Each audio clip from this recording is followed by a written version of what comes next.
Shalom, shalom, bien-aimés de Dieu, soyez bénis en ce jour, en ce mercredi. Nous sommes heureux de vous retrouver à notre série portant sur les secrets de l'exaucement de nos prières. Nous avons parlé en premier point de sanctifier le nom du Seigneur. Jésus lui-même l'a dit en Matthieu, il dit, lorsque vous priez, dites que notre Père qui est aux cieux, que ton nom soit sanctifié. Ensuite, nous avons parlé de l'état de notre cœur, bien-aimé. Et ce matin, nous allons aborder un troisième point. Mais bien avant, nous allons confier ce moment au Seigneur, demandons au Seigneur d'envoyer sa parole pour nous bénir, pour nous éclairer. Seigneur, merci au Dieu de ce que ce matin encore, éternel, tu nous réunis en ta présence autour de toi, Seigneur, pour nous bénir, pour nous combler, Seigneur Dieu des armées, pour nous faire du bien au nom de Jésus-Christ par ta parole. Envoie ta parole pour nous instruire, envoie ta parole pour nous bénir, envoie ta parole pour nous combler ce matin, Seigneur. Et que, Seigneur, qu'elle nous apporte l'éclairage en ton nom au nom de Jésus. Amen. Je le disais bien aimé d'entrée de jeu que nous sommes à notre série de mercredi portant sur l'exaucement, les secrets de l'exaucement de nos prières. Et nous avons donc vu le premier point, le deuxième, le mercredi dernier, nous avons parlé du cœur de l'homme, de l'état de notre cœur. C'est important, le cœur de l'homme, bien aimé. C'est avec notre cœur que Dieu traite toute alliance avec nous. Dieu regarde toujours au fond de notre cœur, voir exactement si notre cœur est conforme avec sa parole, si notre cœur, l'état de pureté de notre cœur, bien aimé, c'est important. Et généralement, ce que les hommes font, les hommes gardent, ils mettent de la sécurité autour de leur maison, c'est une très bonne chose. Les hommes mettent de la sécurité autour de leur famille, c'est une très bonne chose. Les hommes gardent au mieux leur fortune, leur argent, c'est une très bonne chose. Mais Dieu lui dit, garde ton cœur plus que toute autre chose. Bien-aimé, c'est ce que le Seigneur dit. En Proverbe 4, verset 23, il dit, garde ton cœur plus que toute autre chose, car de lui viennent les sources de la vie. C'est de ton cœur que viennent les sources de la vie. Et c'est important. Dieu dit que ce qu'il faut garder au plus, au mieux dans la vie d'un homme, c'est l'état de ton cœur. Car, bien-aimé, les pensées viennent d'abord du cœur. La vengeance vient du cœur. Elle est déjà conçue d'abord dans le cœur. Avant d'être matérialisé, le péché est d'abord conçu dans notre cœur avant d'être extériorisé, bien-aimé. Donc c'est pourquoi le Seigneur dit, ce qu'il faut veiller, ce sur quoi il faut veiller, ce qu'il faut garder au plus, c'est ton cœur. Parce que c'est de lui que naissent, c'est de lui que viennent les sources de la vie. Et puisque les hommes ne gardent pas, ne veillent pas sur le cœur, ils préfèrent veiller sur leur fortune, sur leur argent. C'est pourquoi le cœur est facilement attaqué par les mauvaises pensées, par les mauvais désirs, par les mauvais sentiments. Et donc, le Seigneur, puisque nous savons que le cœur de l'homme répond au cœur de l'homme et que le cœur de Dieu répond donc à l'état de notre cœur, il est important donc de garder et de veiller sur notre cœur, sur l'état de notre cœur. C'est important. Et donc, en ce mercredi, nous allons aborder notre point. Un point qui est fondamental, un point qui est vraiment parce qu'il sort ce point-là, c'est une vérité indéniable, une vérité fondamentale qui sort de la bouche même de notre Seigneur lui-même. Et donc, à partir de ce moment, il devient comme une exigence de la part de notre Dieu, bien-aimé. Il devient donc, c'est une exigence même du Seigneur. C'est l'une des conditions à remplir si nous voulons voir Dieu dans les circonstances de nos vies, c'est-à-dire dans nos attentes. Nous devons donc travailler sur ce point, sur ce critère qui devient donc une exigence, et il s'agit de la parole de Dieu. Généralement, c'est difficile pour les hommes que nous sommes, les enfants de Dieu, d'accepter ce genre de choses. C'est parce qu'ils trouvent cela compliqué. Mais, comme je l'ai dit, lorsque nous allons dans une entreprise, l'entreprise a des critères, l'entreprise a des exigences. Et ceux qui sont éligibles, ce sont ceux-là qui remplissent ces critères, qui pour d'éligibilité, bien aimé. Il faut donc remplir ces critères si nous voulons être éligibles, si nous voulons faire partie du personnel de cette entreprise. Il y a des critères à remplir. Et Dieu aussi a ses exigences, Dieu a ses critères. C'est une vérité, il faut reconnaître cela, il faut les accepter. Et donc, nous allons parler de la parole de Dieu, qui est une exigence de la part de notre Seigneur pour que nos prières soient exaucées. La Bible dit qu'au commencement, avant toute chose, était la parole.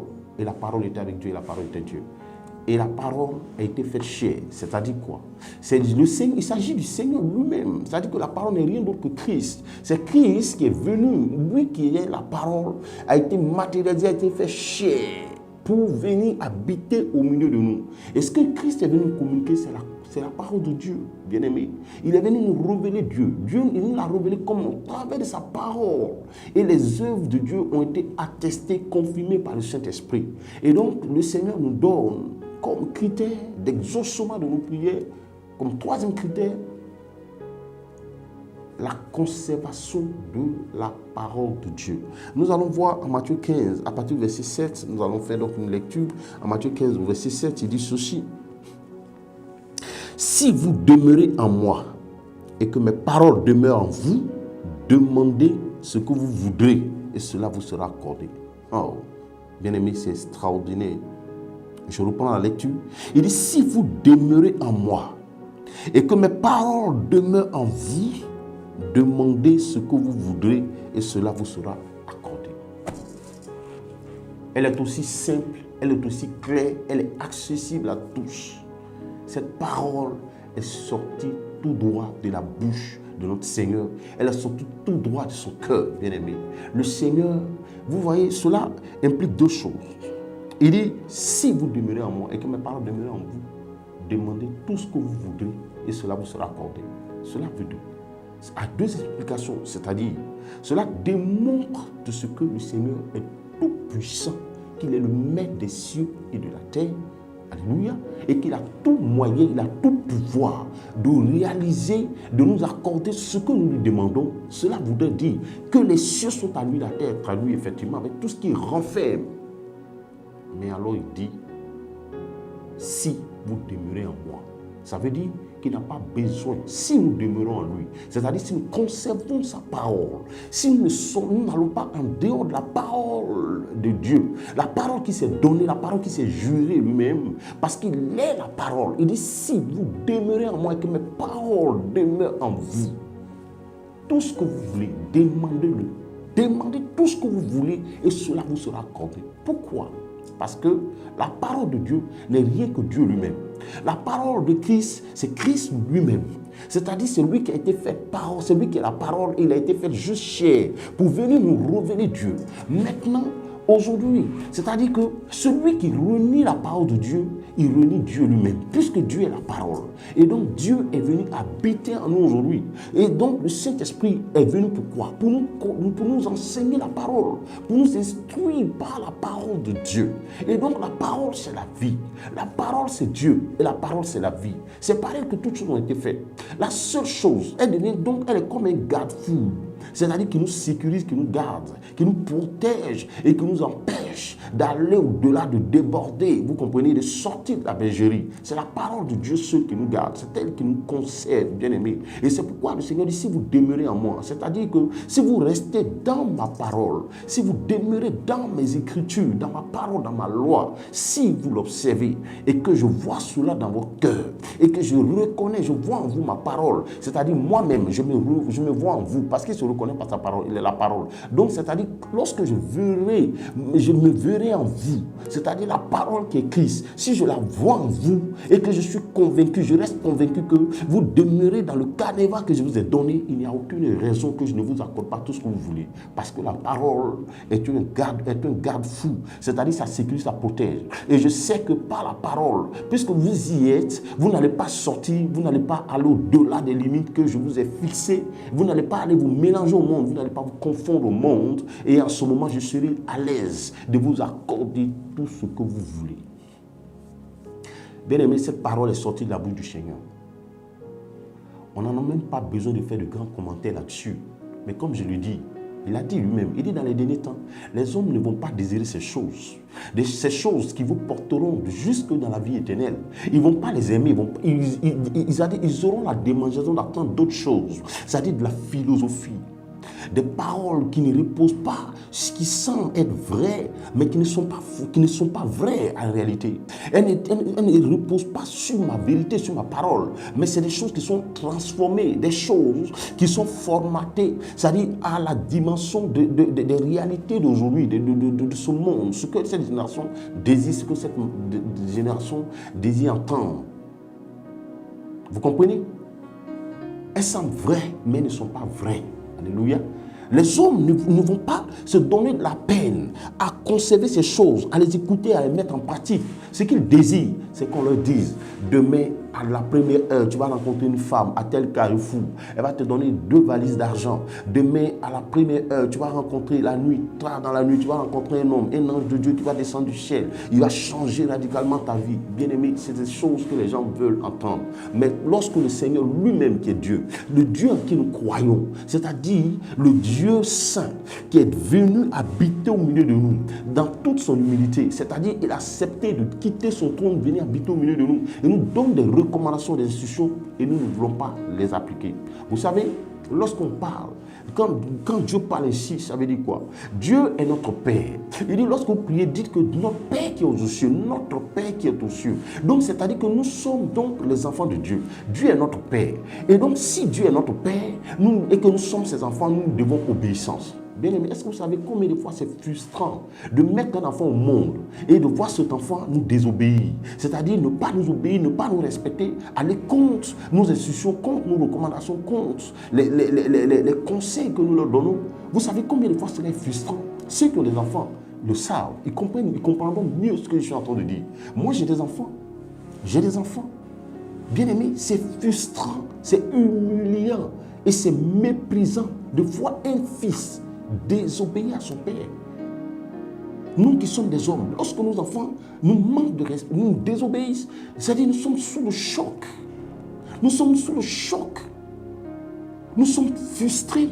À combien plus le Seigneur qui est Dieu, qui a créé les cieux, qui a créé la terre. C'est-à-dire devant le Seigneur, la Bible dit, devant lui tous les esprits se prosternent. Devant lui les démons se prosternent. C'est-à-dire il n'y a pas un autre créateur en dehors de Christ. Il n'y a pas un autre Dieu en dehors de Christ. Il n'y a pas un autre nom qui soit capable d'apporter la vie, qui soit capable d'apporter la délivrance, qui soit capable de guérir, qui soit capable de délivrer, bien aimé, en dehors du nom de Christ. La Bible dit qu'il n'y a sous les cieux aucun autre nom qui a été donné parmi les hommes par lequel nous avons le salut. Et regardez tel homme qui a accepté malgré tout de venir, c'est-à-dire de se dépouiller de toutes choses et de venir nous sauver, mourir à la croix comme un vulgaire. Il a été mis au banc des accusés, il a été mis au banc, c'est-à-dire au milieu des brigands. Vous comprenez? Il a accepté tout ça pour nous. Il nous donne sa parole et nous ne voulons pas la conserver. Ce que Dieu recherche, c'est l'humilité. Ce que Dieu recherche, c'est l'humilité de ton cœur. Ce que Dieu veut, c'est le respect de sa personne. Dieu a créé toutes choses, le ciel et la terre. Tout lui appartient. Personne n'est, il n'a pas d'associé dans la création, en ce qui concerne la création. Il n'a aucun associé. Il est l'unique associé, il est l'unique concepteur, il est l'unique créateur. Et nous sommes ses enfants. Et si Dieu est notre enfant, et Dieu est notre Père, et que nous sommes ses enfants, mais bien aimés, imaginez combien de fois le cœur de Dieu Seigneur saigne de nous voir rebelles vis-à-vis de sa parole. Mais c'est tout aussi simple de conserver la parole du Seigneur. Nous qui aimons tant la bénédiction, nous qui désirons tant la bénédiction, nous qui voulons tant voyager, nous qui voulons tant nous marier, nous qui voulons tant enfanter, nous qui voulons tant que le monde nous regarde, que le monde nous ovationne. Qu'est-ce que si nous réellement nous aimons ces choses, si réellement nous aspirons à ces choses, nous devons donc revenir à ce que le Créateur a dit. Nous devons donc accepter d'appliquer humblement sa parole, de la conserver dans notre cœur, afin que le Seigneur demeure avec nous, afin que le Seigneur nous bénisse pleinement. C'est tout aussi simple. Il dit si, parce qu'un père a des désirs, et qu'un père a des désirs, il a des exigences. Vous comprenez? Tout ce que le Père désire, c'est que ses enfants lui soient soumis. Tout ce que le Père veut, c'est que ses enfants, c'est de les voir dans sa présence, c'est de les voir autour de lui, c'est de voir ses enfants lui obéir, le respecter, lui donner simplement le respect. Dieu a son rang. C'est tout ce que Dieu nous demande. Dieu ne nous demande rien d'autre, aucun autre sacrifice, parce que lui-même, il a accompli le sacrifice ultime. Alléluia. Il s'est sacrifié lui-même. C'est fini, il n'y a plus de sacrifice. Le seul sacrifice que Dieu nous demande, c'est l'obéissance à sa parole. Le seul sacrifice que Dieu nous demande, c'est le respect de sa personne. Et c'est dans notre intérêt à nous-mêmes. Parce que un père qui a mis son enfant au monde, une mère qui a porté son enfant dans son sein pendant 9 mois, pendant 1 an, et qui 10 mois, 11 mois, 1 an pour certaines femmes. Mais vous comprenez que le seul désir de cette femme, c'est de voir son enfant marcher dans la droite ligne. Vous comprenez? Voir son enfant réussir. Ce que Dieu veut, ce n'est pas parce que si nous allons en enfer, c'est-à-dire si nous nous retrouvons en enfer, le royaume ne va pas diminuer, le royaume ne va pas se rétrécir. Mais Dieu, puisque c'est lui qui nous a conçus, nous sommes ses enfants, il nous aime. Il sait à quel prix il nous a rachetés. Il souffre et son désir, ce n'est pas de nous voir mourir, périr. Ce n'est pas de nous voir souffrir, mais c'est de nous voir réussir. C'est de nous voir aller dans le royaume, c'est-à-dire être sauvés. C'est tout ce que Dieu désire, c'est ce que Dieu veut. Sinon, en rien cela ne diminue le royaume si nous nous rebellons contre la parole de Dieu et que nous nous retrouvons en enfer. C'est nous qui allons pousser des cris de douleur, mais pas le Seigneur. Et c'est pourquoi il nous dit, si vous demeurez en moi et que mes paroles demeurent en vous, soyez-en rassurés, tout ce que vous voudrez, je vous l'accorderai. Parce que au moins, je serai rassuré que la bénédiction ne va pas vous emporter. Vous comprenez? C'est tout simple. Si vous conservez, vous demeurez en moi. Alléluia. Si vous demeurez en moi. Il a dit en Jean 14 également, à partir du verset 23, il dit ceci, en Jean 14, verset 23, il dit, Jésus lui répondit, si quelqu'un m'aime, il gardera ma parole, et mon Père l'aimera. Nous viendrons à lui, et nous ferons notre demeure chez lui. C'est tout ce qu'il dit. En réalité, sa parole, c'est lui-même. Donc ça veut dire, si quelqu'un m'aime, il me gardera dans son cœur. C'est tout ce qu'il dit. Parce qu'il est la parole. Si quelqu'un m'aime, il gardera ma parole. Je l'aimerai, il sera aimé de mon Père. Et mon Père et moi, nous viendrons faire notre demeure chez lui. Bien-aimé, si la demeure de Dieu est établie chez toi, c'est fini. C'est-à-dire, la seule condition pour que Dieu établisse sa demeure chez toi, dans ta maison, dans ta famille, c'est la conservation de sa personne, donc de sa parole. C'est-à-dire sa parole, tout simplement. Dieu veut être rassuré que tu portes dans ton cœur sa loi, c'est tout. Lorsque Dieu voit cela, lorsque Dieu voit cette exigence, c'est-à-dire ce critère accompli, lorsqu'il voit cela dans ton cœur, lorsqu'il voit que ce critère est rempli, il n'y a rien à faire, tout ce que tu veux, Dieu sera à l'aise de te l'accorder. Et c'est le mariage, c'est lui qui a institué le mariage. Ce n'est pas toi qui as conseillé le mariage au Père, c'est lui qui l'a conçu. Il sait que c'est lui qui a dit qu'il n'est pas bien que l'homme soit seul. Et s'il n'est pas bien aussi que la femme soit seule. C'est lui qui a dit, femme, tu connaîtras les douleurs de l'enfantement, mais qui est une bénédiction en réalité. Et aucune femme qui a connu les douleurs ne s'est pas réjouie après. La connaissance de la douleur est une bénédiction. C'est lui qui a conçu cela. C'est lui qui a donné l'intelligence aux hommes pour créer des véhicules. C'est lui qui a donné l'intelligence aux ingénieurs, aux acheteurs pour concevoir de belles maisons. C'est lui.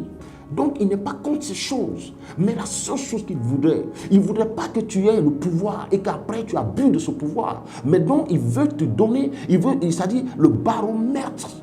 Le baromètre du Seigneur, c'est sa parole. Il sait que la personne qui conserve sa parole, il n'y a pas de raison que cette personne connaisse des débordements dans sa vie. Et que cette personne, c'est-à-dire, exerce de l'abus, abuse des autres. Non. Dieu veut se rassurer. Il est prêt, il a hâte de te bénir.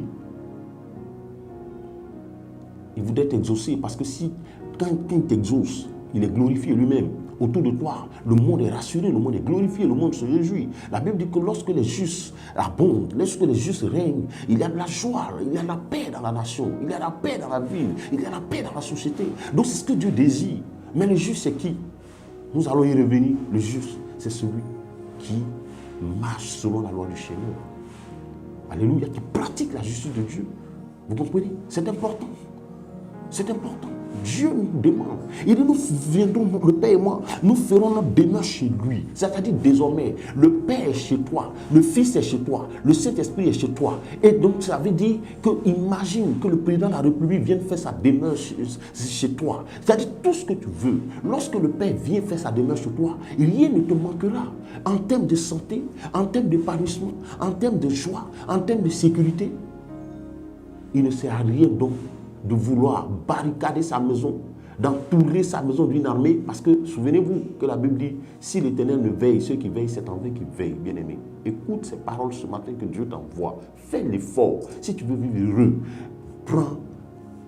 mets la parole de Dieu dans ton cœur. Pratique la parole de Dieu. Marche selon la parole de Dieu. Et Dieu viendra établir sa demeure chez toi. Bien-aimé, c'est important. C'est ce qu'il a dit. Alléluia. C'est cela. Mais pourquoi c'est si difficile pour nous? Pourquoi c'est si compliqué? En même temps que nous voulons le bonheur, en même temps nous refusons les conditions qui nous mènent au bonheur. C'est-à-dire la vérité du Seigneur qui est fondamentale et qui nous procure la joie éternelle, qui nous procure des bénédictions durables. Tant que tu conserveras la loi du Seigneur dans ton cœur, Dieu établira sa demeure chez toi. Donc, d'où vient le fait que, oui, c'est normal, c'est la vie, c'est ainsi. On peut monter, on peut descendre, on peut monter, on peut descendre. Non. Faisons l'effort, nous. Prenons le Seigneur au mot. Faisons des efforts. Renonçons au monde. Prenons la décision un jour de dire, à partir d'aujourd'hui, je décide de conserver la loi du Seigneur dans mon cœur, de marcher sur la parole de l'Éternel, afin que la demeure de Dieu soit chez moi. Vous comprenez? Dieu, le trône de Dieu n'est pas vacillant. Le trône de Dieu ne vacille pas, bien-aimé. Les promesses de Dieu, elles sont parfaites. Elles sont oui et elles sont amen, bien-aimé. C'est lui qui l'a dit. Remplissons cette condition parce que Dieu est frustré de nous voir nous rebeller contre lui. C'est une frustration, c'est un mépris à la limite. Lorsque nous désobéissons à la parole de Dieu, c'est-à-dire que nous n'avons qu'une considération pour lui. Nous sommes tous fiers de nos enfants lorsqu'ils nous écoutent, lorsqu'ils nous obéissent. Nous éprouvons de la joie. Nous les entourons, les couvrons, c'est-à-dire de câlins chaque fois. De mots gentils, parce que nous sommes réjouis, parce que nous nous sentons respectés, nous nous sentons considérés. Et ce qui est normal, c'est nos enfants. Ils nous doivent respect, ils nous doivent considération, ils nous doivent soumission, ils nous doivent obéissance.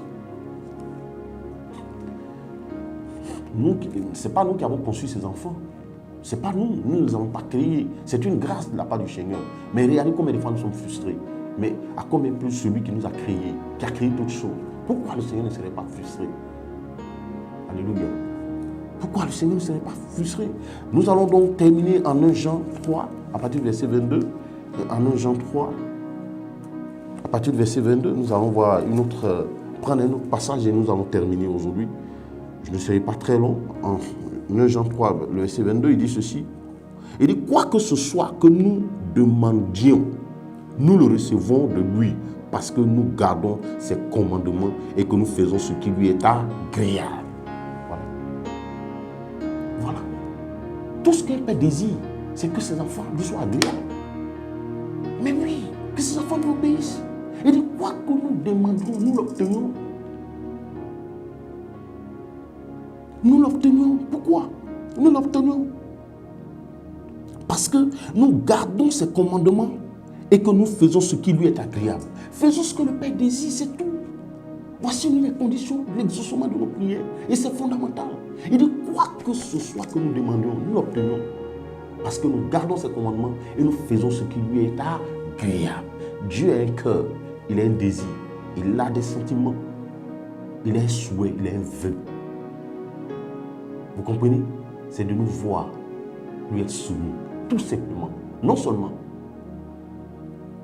il se sent respecté, mais alors il est heureux parce que ses enfants ne seront pas égarés. Vous comprenez? Ici, personne ne voudra mettre un enfant au monde et voir cet enfant se perdre. Ce n'est pas possible. C'est pourquoi, bien-aimé, je vais te laisser ces quelques paroles. Médite là-dessus et faire un effort. C'est pourquoi Paul a dit, travaillez à votre salut avec tremblement. C'est-à-dire, fais tous tes efforts. Si tu as un effort à faire, franchement, je te dis,